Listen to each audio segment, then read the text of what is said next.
Ok, je vous ai concocté une petite ambiance de folie et aujourd'hui on parle d'éjaculation féminine et d'émission Fontaine. Alors avant de commencer, vous avez été énormément sur Insta, un truc de malade. On est passé d'environ 500 abonnés, je stagnais depuis un temps, sur TikTok ça allait, Insta pas du tout. Et là on est 7000 en quelques semaines. D'où sortez-vous?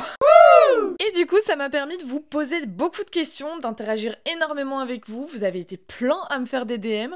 Bref, j'ai tout réuni. J'ai réuni toutes vos questions, tous vos commentaires, vos tips. Et on en fait une grande vidéo du coup. Ok, on va commencer par la base. Ce que vous pensiez qu'était la différence entre éjaculation féminine et émission Fontaine. Donc on a eu la quantité et c'est pas la même composition. Alors ça, carrément, c'est vrai. Ensuite, j'ai eu... Alors qu'il y en avait un pour le plaisir et le désir et l'autre pour l'orgasme. Raté, c'était pas ça du tout. J'ai aussi eu quelqu'un qui m'a simplement dit « Et c'est pas le même trou ?» Non, pas du tout, ça sort pas du tout du même endroit. J'ai une personne qui m'a dit que l'éjaculation féminine, bah c'était pas forcément avec un jet, et que par contre l'émission Fontaine c'était avec un jet, alors oui, c'est une partie de réponse. Reprenons les bases.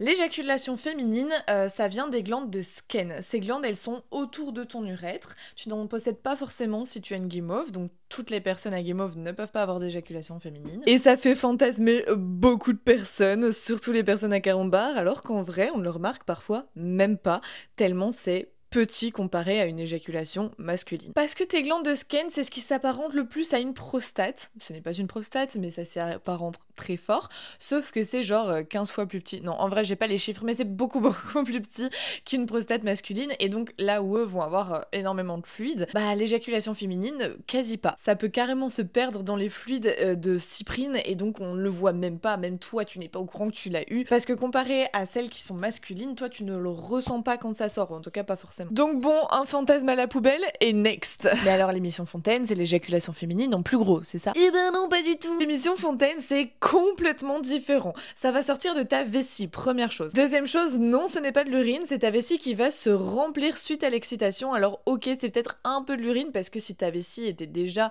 à moitié remplie, ou un petit peu remplie, il y avait déjà de l'urine dedans, mais le reste, ce qui va se remplir suite à l'excitation, c'est en fait de l'eau, tout simplement, et un petit peu de sécrétion de glandes de Skene si tu en as. Et ça, c'est en grosse quantité, ça peut même être en très grosse quantité. Et c'est un problème pour les personnes qui vivent ça à chaque fois, parce que oui, il y a des personnes à chaque fois qu'elles vont pratiquer, eh bien elles vont avoir une émission Fontaine. Et souvent, ces personnes s'en plaignent parce que bah c'est très chiant. En fait, pas de spontanéité. Elles peuvent pas faire ça n'importe où, n'importe quand, parce que sinon, bah elles se retrouvent à devoir tout nettoyer à chaque fois et ça peut être vraiment très dérangeant. Alors maintenant que tu sais ce que c'est, vous m'avez demandé des tips. Help me! Que c'est vraiment une question de lâcher prise, une question de stimulation. Pourquoi du lâcher prise? Que ce que tu vas ressentir avant d'avoir cette émission Fontaine, c'est une envie d'uriner, et il y a beaucoup de personnes qui sont pas du tout à l'aise avec ça, et qui du coup, bah, comme quand t'as envie d'uriner mais que tu ne peux pas y aller, vont se contracter, vont serrer pour faire en sorte que ça ne sorte pas. C'est instinctif, on nous apprend à nous retenir, logique, mais du coup bah cet apprentissage ressort à ce moment-là, et donc bah, y a des personnes qui n'arriveront jamais à réussir à se lâcher à ce moment-là. Deuxièmement, fais-le pour toi, et parce qu'il faut absolument que tu sois à l'aise avec le fait que ce liquide va sortir de toi. Il y a des gens qui n'ont pas du tout envie de voir ça, qui n'ont pas envie d'avoir l'impression de se faire dessus, et tant que t'es pas à l'aise avec ça, t'y arriveras pas, et puis de toute manière, c'est pour toi que tu dois le faire. Ensuite, mais comme pour toute chose au lit, le fait d'arrêter de réfléchir, parce que plus tu te concentres mentalement sur le « ah ouais, j'aimerais bien essayer ça, du coup il faut que j'y arrive », moins ça va arriver, mais bon, ça c'est comme pour tout, les orgasmes, etc. Au niveau de la stimulation, alors premièrement, tu vas pouvoir venir stimuler vers le haut du ventre, donc bah forcément, vers là où il faut que ça soit stimulé. Ça tombe plutôt bien, parce qu'en plus c'est là qu'il y a ta zone G, et donc si déjà tu veux explorer cet endroit-là, bah tu peux faire d'une pierre deux coups. Tu vas pouvoir venir crocheter tes doigts, donc à la place de faire ceci, tu vas les crocheter et tu vas faire des avant-arrière. Tu peux carrément venir faire des avant-arrière avec les doigts et avec le bras, tu vois ce que je veux dire? Et si tu veux le combo parfait, tu peux venir appuyer sur le bas du ventre, faire une pression, vraiment juste au-dessus du pubis, faire une pression, et donc ça va venir encore plus stimuler cette zone. Si tu fais le combo avec le crochet, c'est gagnant. Attention que c'est pas gagnant pour tous, hein. C'est pas parce que tu vas le faire que ça va marcher, mais c'est un combo qui est en général assez fonctionnel. Si tu kiffes les jouets, tu peux aussi en acheter des courbés qui vont venir stimuler cette zone-là, et en plus avec les vibrations, ça peut vraiment bien marcher. Et si tu veux vraiment tester ça et que t'es chaud patate et que vraiment c'est ton truc, bois de l'eau, juste beaucoup d'eau avant. Bon, maintenant que tu sais tout, on passe à vos questions. J'ai fait un deuxième sondage pour vous proposer de me poser vos questions en fait. Beaucoup à avoir posé les mêmes questions, donc je les ai rassemblées en 1, 2, 3, 4, 5 questions. Très exactement. Alors, la première, c'est comment savoir qu'on a des glandes de Skene ou pas. Pour rappel, les glandes de Skene qui vont venir créer l'éjaculation féminine que toutes les personnes à guimauve n'ont pas. Eh bien, tu vas être déçu parce qu'on ne peut pas vraiment le savoir, en fait, à moins d'aller faire un examen gynécologique. Mais bon, deuxièmement, si t'as déjà eu ou pas des éjaculations féminines. Voilà, c'est tout.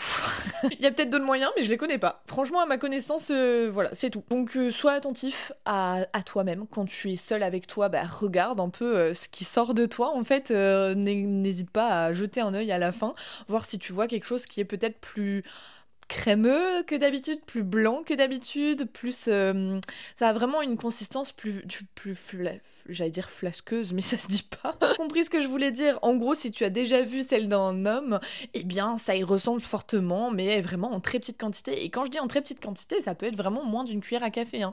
Donc il faut pas s'attendre à ce que ce soit visible fortement. Maintenant, il faut savoir que la majorité des personnes à guimauve en ont. Si ça peut t'aider. Alors j'ai reçu plusieurs questions pour savoir comment accepter qu'on avait des émissions Fontaine, comment être à l'aise avec ça. Je te conseille vraiment d'en parler directement avec ton ou tes partenaires, parce que sinon tu vas les surprendre à chaque fois. À chaque fois il va y avoir cette espèce de moment de peut-être un peu malaise, de, ah qu'est-ce que je fais? Pas forcément que l'autre n'aime pas, mais juste il y a ce moment de surprise, donc c'est bien de le prévenir quand même. Et si c'est ton ou ta partenaire qui a ces émissions Fontaine, discute beaucoup avec. Fais en sorte que cette personne se sente à l'aise, donc achète-lui des à l'aise, donc les draps comme ça qui sont imperméables qu'on peut mettre sur le lit. Fais en sorte de mettre toujours des essuies à côté du lit. En gros, décharge-la de ce côté technique de la chose, que elle puisse se concentrer vraiment sur son corps et sur ce qu'elle ressent, et ne pas avoir peur de ah mince, je vais souiller le lit, on n'a rien prévu. Si, j'ai prévu, regarde, voilà les essuies.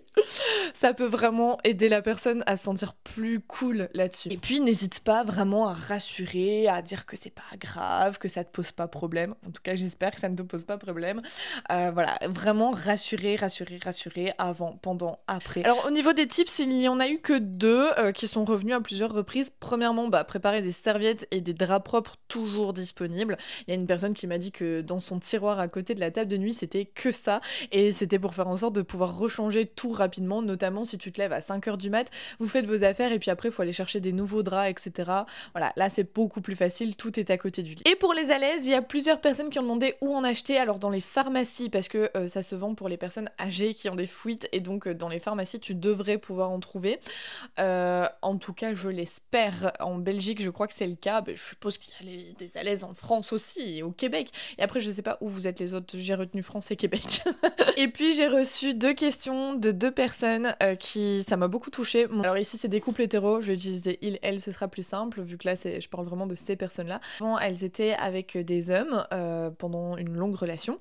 Elles avaient des émissions Fontaine et là elles ont rompu et elles n'ont plus d'émissions Fontaine, et elles se demandent si c'est encore possible ou est-ce que c'était juste avec cette personne-là. Eh bien oui, c'est encore possible, mais ça demande vraiment en général beaucoup de confiance en l'autre, parce que pour ce fameux lâcher prise, il faut avoir confiance en l'autre et en là où on est.